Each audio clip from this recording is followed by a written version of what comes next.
what is so striking is that how much the kind of roller coaster of living a life that is so identified.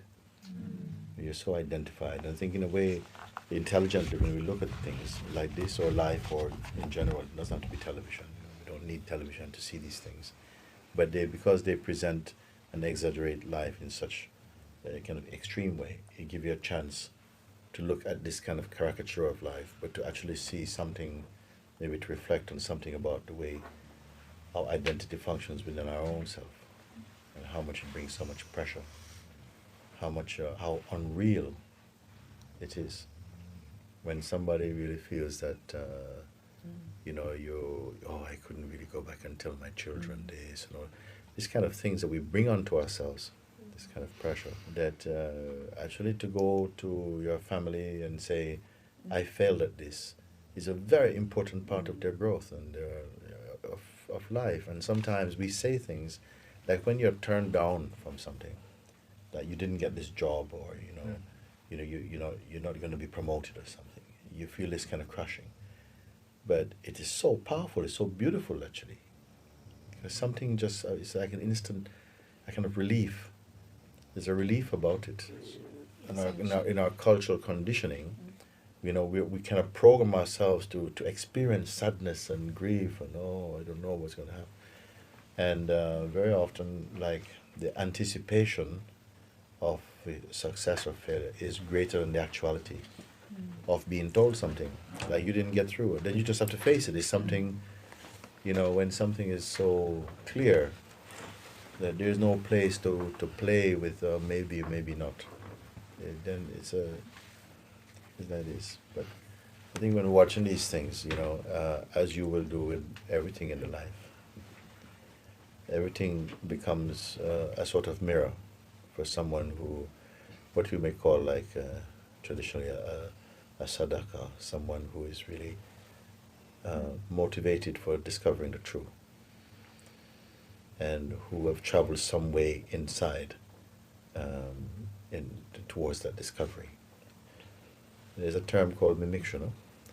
When you first begin something, and you're already just learning, you have a growth towards it and so on. But later on, in the Sadhaka stage, when you've been, somehow taking your own sadhana, you're looking more deeply and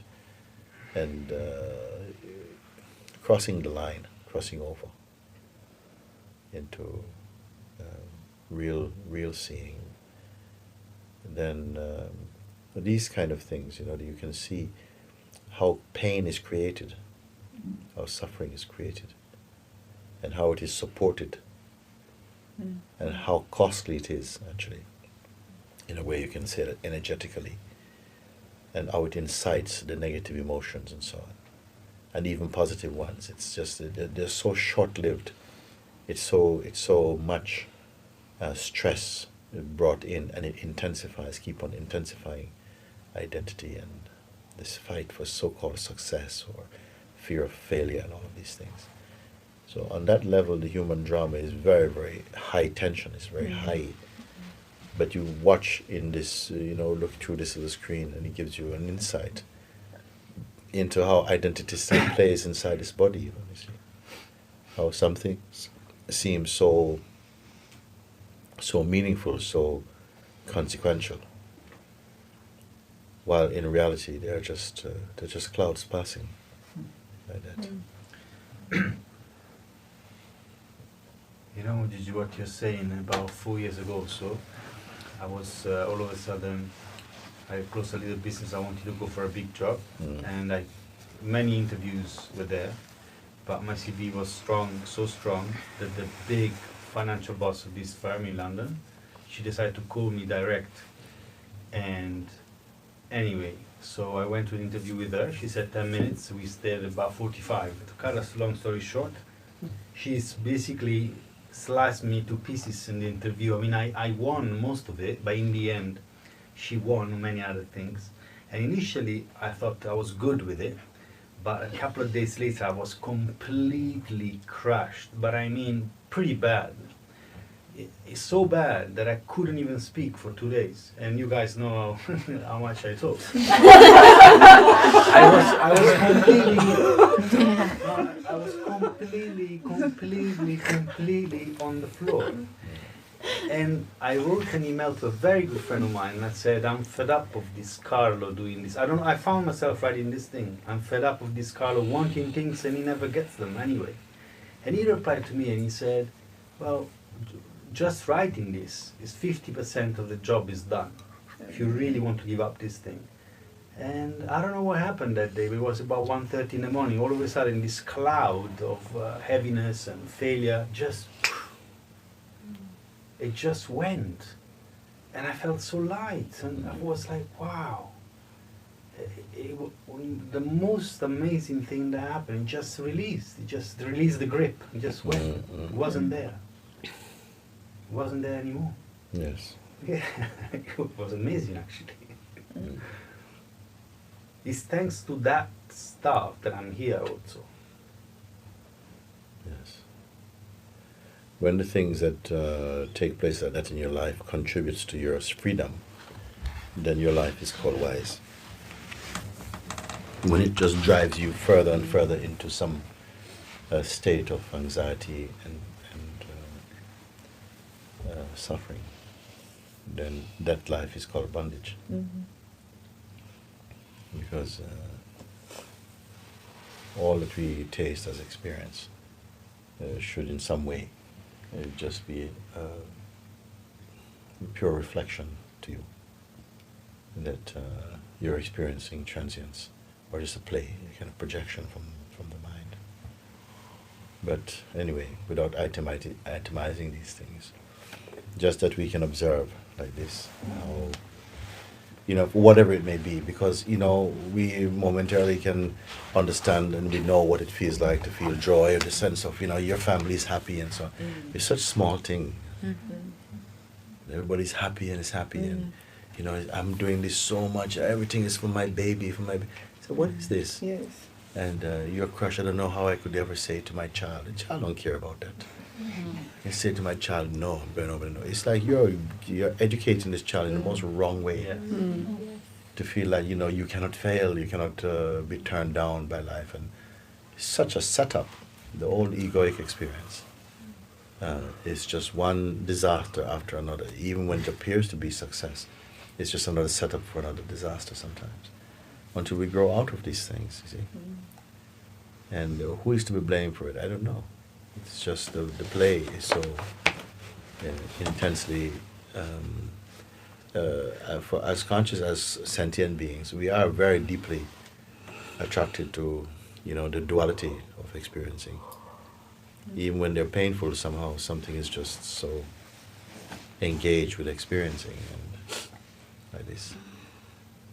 And so, at the same time, I'm very grateful because I had this burden, like this idea, I grew up with this idea that life in itself, or my existence, would not have any meaning or importance if I would not leave a mark or do something Yes, very yeah. great. And it doesn't work, so like you keep pursuing something which in the end you see that it's so transient, so short, the joy that it gives is so short. And this brought me to look for that which is permanent. Yes. So at the same time it's a blessing. At the same time, we can look at this with some distance at the same time and enjoy it on another level. You can look and just enjoy it on another level if you don't take it all too seriously or judge it too intensely, but use it just as an opportunity for reflection. Because sometimes these things have a marvelous way of reflecting back our own idiosyncrasies and, like we're so different. No, not at all. Sometimes these same energies are playing for people. So, I just think it's really sad, that we're kind of living in a world with this kind of shallow value. It's on sort of everything. Everything's tainted, I just find it really painful just to This is to true, walk. but when you fall in love with that shallowness and you fail, you bump your head and you learn. Something deeper takes over then. Yes. Yes. The rate of grasping varies from being to being. If you have fierce, strong identity and kind of arrogance, then it's very, very slow transitions. The worst thing is to really feel like everything is that the world is wrong, is that people outside is wrong, and you are right. That is a severe blindness. And not to be able to look and reflect and say, yeah, this actually brought something here that brought a cleansing. Just like we look at sicknesses, always in some negative thing, but sometimes sicknesses are kind of healing also. They make way for a healing, a kind of cleansing, but it doesn't make pretty pictures in the human mind or psyche. So, anyhow, the thing is that whatever we feel you're engaged in whatever moment you're engaged in, the mind becomes much more subtle and grasps things and learns through these reflections to leave you in a state of self-appreciation in the true sense, not ego appreciation, and free you from all this psychological bindings like that.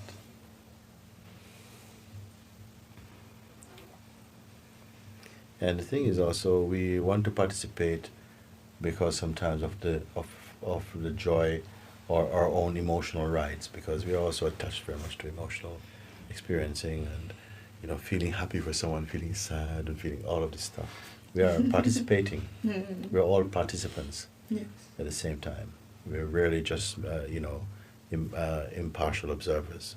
Everybody's participating emotionally with a life in this way. At this, it's like the last couple of times, like I see it when I watch this, but tonight especially really strong. Of course, it has highlighted a lot of things that are felt untrue inside, but I feel a lot of space because I don't feel this kind of like, oh, there's so much untruth in another egoic sense. I actually feel like, wow, I'm so glad I'm actually able to see even, and I don't know, I just feel like very grateful. Yes. Even though I recognize that there's a lot of misunderstandings and things playing still, but I feel like it. I don't know. I just feel this space and this beauty of not knowing in a way what I am and how I should be, and now I sense this beauty. Because I see in this show, it was showing like the judges and everything is constantly we're constantly telling each other we should be different. You're not enough in this, you should be more like that, be more like that, and you constantly have to pump up this image. And But all of this is consciousness acting. It's all And somehow, if you're in a very strong state of self-belief, an ego self-belief, then you soak this up. It will have much more impact for you. The more detached you are, the more light it can be. The more, nothing is so consequential. You're not saving all these memories and registering all these experiences inside your being. There is much more. When I use the term like a writing on water, things don't get imprinted in the consciousness so easily. Like most things don't. Most things that we experience through the senses or the mind, they don't stay. Just in a few seconds or a second, sometimes not even a second, they don't stay. They have no way to register themselves.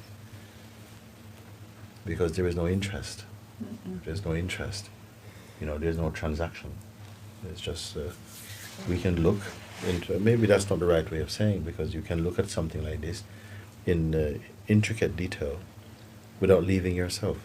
Everything is just somehow appearing inside the consciousness. There's not a trading, or you exchange, a portion of yourself by identifying with something so deeply. So, yeah. Anyhow, Big time. thank you everybody. Very good. Very Nice. good.